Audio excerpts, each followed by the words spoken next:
दोस्तों नमस्कार। आज मैं आपसे बात करने वाला हूँ देश की आन बान शान, मान सम्मान, देश का मुकुट जो हमें गौरवान्वित करती हैं। विदेशी सरजमी पे जाकर भारतीय तिरंगा गाड़ कर आती हैं। अपने महिला पहलवान खिलाड़ियों की बात करनी है जो बहुत बार हम लोगों को मौका देती हैं गौरवान्वित होने का। सीना चौड़ा होता है, गर्व से फूल जाता है जब वह पदक जीत के आती है, चाहे वो एशियन गेम्स हो, कॉमनवेल्थ गेम्स हो, चाहे वो ओलंपिक गेम्स हो। इन सारे खेलों में विश्व पटल पे भारत का नाम रोशन करने वाली महिला पहलवान खिलाड़ियों के बारे में बात करनी है। आज के समय में हमारी कुछ महिला पहलवान खिलाड़ी जो हैं दिल्ली के जंतर मंतर पे धरना प्रदर्शन कर रहे हैं। लगभग 10 दिनों से जंतर मंतर पे ही हैं। इसके पीछे वजह क्या है? आज से 3 महीने पहले, सवा 3 महीने पहले जनवरी में भी वह धरना प्रदर्शन कर चुके थे। फिर खेल मंत्री अनुराग ठाकुर के कहने पर वो धरना प्रदर्शन ख़त्म किया गया था, क्योंकि उन्होंने एक कमेटी की गठन किया था। पर उस कमेटी का कोई आउटपुट अभी तक आया नहीं है। उस कमेटी में क्या चल रहा है, नहीं चल रहा है, कहाँ तक बातें आगे बढ़ी है। तो इन लोग जो है ये देखते हुए कि कमेटी का कुछ काम आगे बढ़ नहीं रहा है, कुछ फैसले आ नहीं रहे हैं, कुछ जांच उस तरह की चल नहीं रही है, फिर से दोबारा इन लोगों ने जंतर मंतर पर आकर धरना प्रदर्शन दिया है। आज के समय में इनको मैदानों में होना चाहिए था। Commonwealth games, Asian games, Olympic की तैयारी करनी चाहिए थी। मैदानों में जाकर इनको प्रैक्टिस करना चाहिए था, लेकिन ये मजबूर हैं जंतर मंतर पर बैठने के लिए। दुर्भाग्य की बात यह है दोस्तों, ये मैटर जो है बहुत दिनों से चला आ रहा है, पर आज तक दिल्ली पुलिस एफआईआर तक दर्ज नहीं की थी। सुप्रीम कोर्ट के डंडे पड़ने पे सुप्रीम कोर्ट का निर्देश आया था। यह मामला बहुत संगीन है। आज तक दिल्ली पुलिस एफआईआर दर्ज क्यों नहीं की इस विषय को लेकर? तब जाकर दिल्ली पुलिस हरकत में आई और कनॉट प्लेस पुलिस थाने में एफआईआर दर्ज की गई, जिसमें कि एक पॉस्को का भी एक्ट लगा है। और वह एक्ट यह बताता है, उसका मतलब यह नियम है कि अगर कोई भी स्त्री या पुरुष मैं इसलिए बोल रहा हूँ, पुरुष का भी यौन शोषण होता है, तो स्त्री या पुरुष अगर अपनी बातें बताती हैं, चाहे भाया मेल, भाया मीडिया, पत्राचार, जैसे भी जिस तरीके से भी वो अपनी बात अगर रखती हैं कि हमारे साथ पूर्व के समय में इस तरह का कुछ दुराचार हुआ था, यौनाचार हुआ था, एफआईआर उसी समय रजिस्टर्ड हो जाती है। नियम ये कहता है। पर ऐसा हुआ नहीं। ये तो चीख चीख के चिल्ला के बोल भी रही थी, फिर भी इनका एफआईआर दर्ज नहीं हुआ था। दोस्तों, ये बहुत गंभीर बात है कि हम आम इंसान के साथ फिर क्या हो सकता है। वो बेटियां, वो पहलवान खिलाड़ी जिन्होंने बहुतों बार देश का मस्तक ऊपर किया, गौरवान्वित किया, और उनके साथ जब इस तरह की बातें हुई है, उनका एफआईआर दर्ज नहीं हो पा रहा है। ये बहुत ही गंभीर विषय है। इस पर सबको बात करनी चाहिए, चर्चा करनी चाहिए और अपना मंतव्य बनाना चाहिए कि ऐसा आखिर क्यों।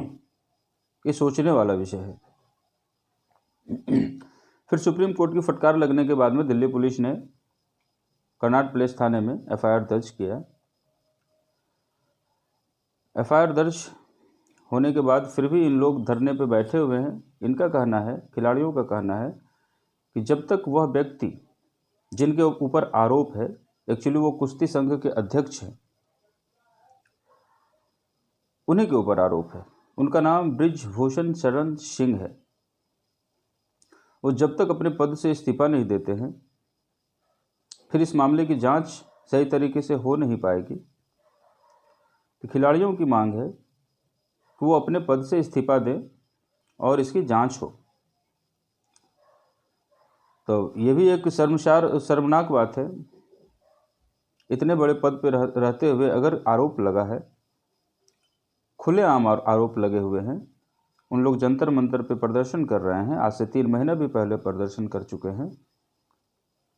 तो नैतिकता तो ये बोलता है कि उन्हें अपने पद से इस्तीफा उसी वक्त दे देना चाहिए, और नहीं तो फिर सरकार को हस्तक्षेप करना चाहिए, उन्हें इस्तीफा दिलवाना चाहिए। पर ऐसा कुछ इस मामले में हुआ नहीं। तो ये सोचकर थोड़ा बुरा लगा कि अगर वो खुद नहीं दे रहे हैं तो सरकार को हस्तक्षेप करना चाहिए।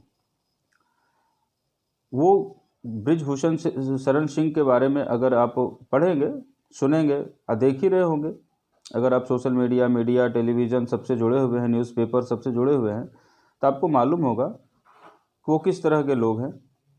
दबंग लोग हैं, दबंग टाइप के इंसान हैं। उनकी पहचान उसी तरह से, वो 5-6 बार के सांसद भी हैं, आज के समय में भी वो सत्ताधारी दल के सांसद हैं। और क्या मजबूरी है सत्ता पक्ष को उनको इस्तीफा दिलवाने में, ये हम नहीं बता पाएंगे, ये आप खुद सोच सकते हैं या उनके बारे में जानकारी हासिल कर सकते हैं, क्योंकि मैं अगर बताना शुरू करूं तो बहुत ज़्यादा समय लग जाएगा। एक्चुअली वो टाडा के केस में जेल भी जा चुके हैं, उनके ऊपर 38 मुकदमे चल रहे हैं, और एक टीवी इंटरव्यू में वो खुद कबूल भी किया है कि एक आदमी की हत्या हमसे हो गई थी। जो व्यक्ति एक मामले को लेकर खुद कबूल कर रहा है टीवी इंटरव्यू में कि हाँ, एक आदमी की हत्या हमसे हो गई, मेरे हाथ हो गई, और उसके ऊपर 38 मुकदमे पहले से हैं। टाडा के केस में वो जेल में भी रहे हैं। टाडा का केस उनके ऊपर इसलिए लगा था कि दाऊद इब्राहिम, नाम सुन करके आप चौंक जाएंगे कि कौन से गैंगस्टर का नाम ले रहा है दाऊद इब्राहिम। फिर 91-92 की बात है, 1991-92 की बात है। दाऊद इब्राहिम का कुछ गैंगवार चल रहा था मुंबई में, तो उन्होंने पूरे देश से शूटर्स मंगवाए हुए थे, जिसमें कि कुछ शूटर्स जो थे, ब्रिजेश सिंह वगैरह का, अगर आप न्यूज़ वगैरह से जुड़े हैं तो मालूम होगा, आज के समय में कद्दावर लोग हैं उत्तर प्रदेश में। उन लोग उस समय दाऊद इब्राहिम के गुर्गे हुआ करते थे, शूटर्स हुआ करते थे। इनके जैसे 23 लोग शूटर्स वो मुंबई गए हुए थे किसी को मारने के लिए। जे हॉस्पिटल है उसी में। तो ये सारा कांड करने के बाद में, ये सारा हत्या वगैरह करने के बाद में, हॉस्पिटल में पूरा हाहाकार मचाने के बाद में, इन लोगों ने, जो सारे शूटर्स थे दाऊद इब्राहिम के, ये वापस आए, इन्हीं के शरण में आए, इनके शरण में आए। ये उस समय सांसद थे। इन्होंने दिल्ली में रहने के लिए उनको घर मुहैया करवाया, फिर नैनीताल में एक शूट रिजर्व इनके लिए बुक करवा करके वहाँ पे रहने का व्यवस्था करवाया। तो मतलब गैंगस्टर टाइप के लोगों को संरक्षण देने के जुर्म में इनके ऊपर टाडा का केस लगा था, और उसी मुकदमे में ये जेल रह के आए हैं। और जहाँ तक मैं पहले आपको बताया कि ये टीवी इंटरव्यू में खुद कबूल किए हुए कि एक आदमी की हत्या मेरे से हुई। ऐसे लोगों को क्या मजबूरी होती है कि अपने पार्टी में ही रखना है। पार्टी की छवि धूमिल होती है दोस्तों। अगर इन्हें लड़ना है चुनाव, ये निर्दलीय भी लड़ सकते हैं, इंडिपेंडेंट चुनाव लड़ सकते हैं, लेकिन कोई भी पार्टी ऐसे लोगों को क्यों अपने साथ लाती है, इसके पीछे क्या कारण हो सकता है? ये कारण आपको समझना होगा, ये कारण आपको समझना होगा कि ऐसे दुर्दांत लोगों को पार्टियां क्यों अपने साथ जोड़ती है। ये वोट का बात है, ये वोट को लेकर इस तरह की बातें होती है, उससे ज़्यादा तो छवि खराब होती है, लोगों में विश्वास कम होता है उस पार्टी को लेकर। पार्टियां जो भी है, राजनीतिक दल बड़े बड़े दावे करते हैं, पर ऐसे लोग अगर उस पार्टी में रहते हैं तो उस पार्टी की छवि धूमिल होती है, फिर वो दावे जो करते हैं वो खोखले होते हैं। खैर, तो ये गोंडा से सांसद, गोंडा के कैसरगंज या कासगंज कुछ एक निर्वाचन क्षेत्र है, संसदीय निर्वाचन क्षेत्र है, वहाँ से सांसद है, आज के समय में भी सांसद हैं। तो मेरा ये कहना है दोस्तों कि ऐसे लोगों को पार्टियां अपने पार्टी से निकालें। पार्टी बड़ी होती है, कोई लोग बड़ा नहीं होता है, कोई व्यक्ति बड़ा नहीं होता है। पार्टी की छवि धूमिल करते हैं ऐसे लोग। ऐसे लोगों से किनारा लेना चाहिए, किनारा लगाना चाहिए ऐसे लोगों को, और जो कानूनी कार्रवाई है ऐसे लोगों के साथ में होनी चाहिए। दोस्तों, जब बेटियां हमारी बाहर से पदक लेके आती हैं, हम लोग फूले नहीं समाते हैं। किसी को अगर इंटरव्यू करने का मौका मिलता है या कोई मिल जाए तो सेल्फी लेने का मन करता है, उनके बारे में बातें हम लोग करते हैं, गौरवान्वित महसूस करते हैं, उनकी चर्चा करते हैं। जब वह बेटियां अपनी पीड़ा जब आके बताए और वही मीडिया में आके बताना पड़े तो ये शर्मनाक है।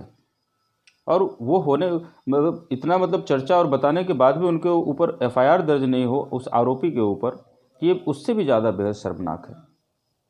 आज हमें ये तय करना है कि हमें कैसे लोगों का साथ देना है। इनके जैसे लोगों को, जो राजनीतिक व्यक्ति हैं, एमपी हैं, सांसद हैं, उस चोले में रहकर ये गलत दुर्व्यवहार करते हैं।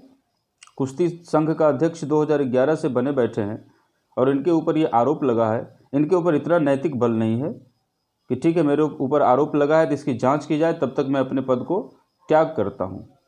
अगर इनमें इतनी हिम्मत होती, इतनी सच्चाई होती, ये पद का त्याग करते और इसकी जांच होनी चाहिए थी। पर ऐसा कुछ होते हुए नहीं दिख रहा है। आज भी वो अड़े हुए हैं कि नहीं, त्यागपत्र मैं नहीं दूंगा। उनका कहना है कि त्यागपत्र मैं दूंगा, ये खिलाड़ी जंतर मंतर से जाएं। तो उन खिलाड़ियों को भी पता है कि होता क्या है आज के समय में। आज मैं चली जाऊं यहाँ से तो फिर इस मामले का फिर से रफा दफा कर दिया जाएगा, रफू कर दिया जाएगा, होगा कुछ नहीं। क्योंकि वो 3 महीने पहले भी आके बैठे हुए थे जंतर मंतर पे। तो इस विषय को लेकर मैं भी व्यथित हूँ। मैं सोच रहा था इस विषय पे वीडियो बनाना चाहिए, अपनी बातें रखनी चाहिए और आप लोगों से, आम लोगों से ये सवाल पूछना चाहिए कि आप कैसे लोगों के साथ खड़े हैं, ऐसे दुर्दांत लोगों के साथ में, आपराधिक किस्म के लोगों के साथ में, या फिर वो बेटियां जो बाहर जाकर पदक लाके देती हैं। बहुत मेहनत और तपस्या करना पड़ता है एक खिलाड़ी को, और खासकर महिला खिलाड़ियों को बहुत सारे ताने सुनने पड़ते हैं समाज में, अपने गांव में, अपने समाज में। इन सारे जो रेसलर्स हैं, रेसलर्स मीन्स मतलब कुश्ती की खिलाड़ी हैं, कुश्ती के प्लेयर हैं ये लोग, और इन लोगों ने पदक लाकर दिया है। टोक्यो ओलंपिक में जब विनेश फोगाट, मुझे याद नहीं आ रहा है कौन सी पदक लेके आई थी, तो उस समय प्रधानमंत्री स्वयं उन्होंने अपने डिनर पे बुलाया था इनको, विनेश फोगाट को बेटी कर संबोधित किया था, उनके बारे में बातें की थी। और विनेश फोगाट का कहना है कि मैं उस समय भी इस विषय पे सांकेतिक तौर पे प्रधानमंत्री से चर्चा की थी। प्रधानमंत्री जी ने कहा, ठीक है, इस मामले को खेल मंत्रालय देख रहा है और हम यहाँ बैठे हैं, तुम अपना खेल पे ध्यान दो। तो जब प्रधानमंत्री जी के संज्ञान में ये बातें हैं तो फिर इस मामले को तो इस मामले का निपटारा तो होना ही चाहिए था। और जिस व्यक्ति के ऊपर, जो कुश्ती संघ के अध्यक्ष हैं, उन्हें तो तुरंत हटा देना चाहिए था। पता नहीं क्यों रुके हुए हैं, क्या मजबूरी रही होगी या क्या मजबूरी है कि उनको कुश्ती संघ अध्यक्ष से हटाया नहीं जा रहा है। ठीक है, अब सांसदीय सांसद हैं, वो अपने संसदीय क्षेत्र से जीत के आते हैं, आपको सांसद के रूप में उनकी सदस्यता रद्द अभी ना करें, लेकिन जिस पद पे रहते हुए जो आरोप लगे हैं उस पद से तो हटाने का अख्तियार है सरकार के हाथ में। खैर कोई बात नहीं, आप पूरी बात को सुने और समझें, बस आपको मैं इसे समझाना चाह रहा हूँ। आप अपना मंतव्य खुद बना सकते हैं, और शायद जितना मैं बता रहा हूँ बोल रहा हूँ उतना आप जानते भी होंगे। न्यूज़पेपर मीडिया से सब लोग जुड़े हैं, सोशल मीडिया से सब लोग जुड़े हैं। दुख की बात यह है कि इन लोग जो 10 दिनों से बैठे हैं वहाँ पे, पता चला कि अभी पिछले 3-4 दिनों से रात में वहाँ पे बिजली की सप्लाई और पानी का सप्लाई काट दिया जा रहा है। ये कितना शर्मनाक है। हमारे देश को गौरवान्वित करने वाली महिला पहलवान खिलाड़ी जब अपने बातों को, अपनी पीड़ा को लेकर धरना प्रदर्शन कर रहे हैं, और उस वक्त में इस तरह का बात करना कि सप्लाई, इलेक्ट्रिसिटी सप्लाई और वाटर सप्लाई काट देना, ये और भी शर्मनाक है।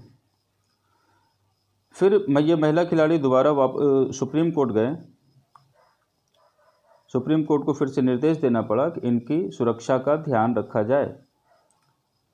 तब से दिल्ली पुलिस इनकी सुरक्षा में वहाँ चारों बगल घेरा बंद करके रहती है।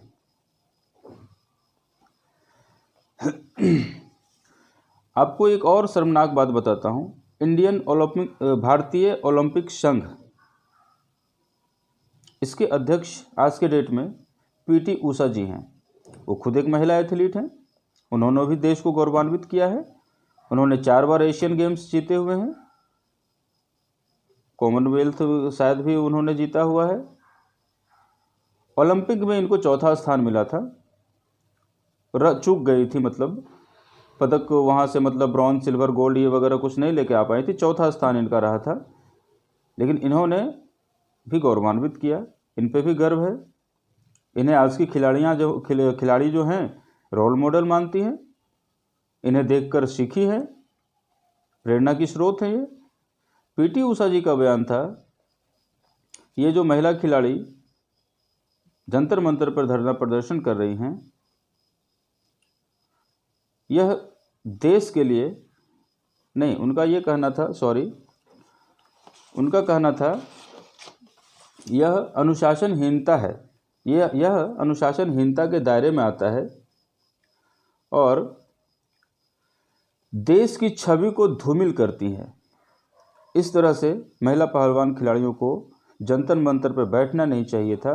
इससे देश की छवि धूमिल होती है और यह अनुशासनहीनता के अंतर्गत आता है। दोस्तों, यह उससे भी ज़्यादा शर्मनाक बात है कि वह खुद एक महिला एथलीट रह चुकी हैं, और महिलाओं को किस किस दौर से गुजरना पड़ता है। ऐसे संघ, इस तरह के फेडरेशन से तैयारी के वक्त कोचेज वगैरह, कुश्ती संघ के अध्यक्ष जिनके बारे में चर्चा ही कर रहा हूँ, घर वाले आशंकित रहते हैं कब क्या हो जाए। तो इस मामले में तो खुलकर इस चीज़ का सपोर्ट करना चाहिए लोगों को। कैसे अपने घर की बेटियों को बाहर भेजा जाए? किसी को खेल में जाना है, किसी को म्यूजिक, किसी को बॉलीवुड, किसी को पढ़ाई करने के लिए बाहर निकलना है घर से, किसी भी फील्ड में जा सकती हैं।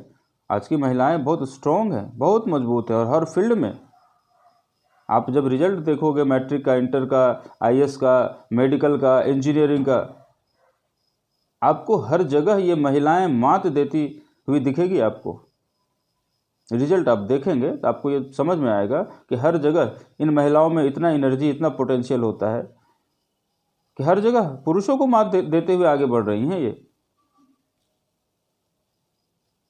और इन महिला खिलाड़ियों के साथ में इस तरह की बात, और उसमें भी ओलंपिक संघ के अध्यक्ष वो खुद एक एथलीट रह चुकी हैं, और वो इस तरह की बात करती है। उनको तो सपोर्ट में आना चाहिए था। हाँ, लेकिन यहाँ पे मजबूरी उनकी ये है कि वह राज्यसभा की सांसद हैं, सत्ताधारी दल से सांसद हैं वो राज्यसभा के। तो उनके पैरों में जो बेड़ी लगी है, यही कारण है कि वह खुल के अपने खिलाड़ियों का साथ नहीं दे पा रही हैं। यह शर्मनाक है। वह सबसे पहले एक महिला हैं और एक महिला खिलाड़ी हैं, एथलीट रह चुकी हैं वो। उन्हें आज के बच्चे रोल मॉडल मानते हैं, आज की बेटियां रोल मॉडल मानती है। उनका नाम हम लोग भी फक्र से लेते हैं, पीटी उषा। तो ये सब बातें सोचने के लिए मजबूर करती है कि जब कोई लोग सत्ता से जुड़ जाते हैं तो फिर उनकी बातें बदल जाती है, उनके बयान बदल जाते हैं। पता नहीं उनके सोचने के तरीके बदलते हैं कि नहीं बदलते हैं, लेकिन जो बयान आते हैं वो सुनकर तो लगता है कि कुछ ना कुछ तो मजबूरी रही होंगी, नहीं तो ये इंसान इस तरह से बातें नहीं कर सकता था। तो फिर ऐसी भी क्या मजबूरी?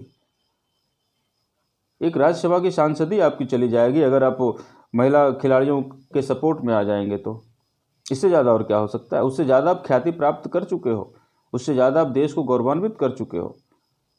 आपको यहाँ के बच्चे, यहाँ की बच्चियाँ, खिलाड़ी सारे लोग रोल मॉडल मानते हैं। दोस्तों, इसमें और भी एक दुखद बात यह है कि देश में क्रिकेट का बुखार चढ़ा हुआ है। जितने भी खेल हों, चाहे हॉकी हो, टेनिस हो, ये हो, जो भी खेल हैं, कुश्ती, तो ये हमारे जो खिलाड़ी हैं क्रिकेट के, इस खेल में बहुत ज़्यादा पैसा है, बहुत ज़्यादा शोहरत है, नाम है, उनकी चर्चा ज़्यादा होती है। ये खिलाड़ी लोग भी इनके समर्थन में नहीं आ रहे हैं। हाँ, अभी हरभजन सिंह का समर्थन आया हुआ है।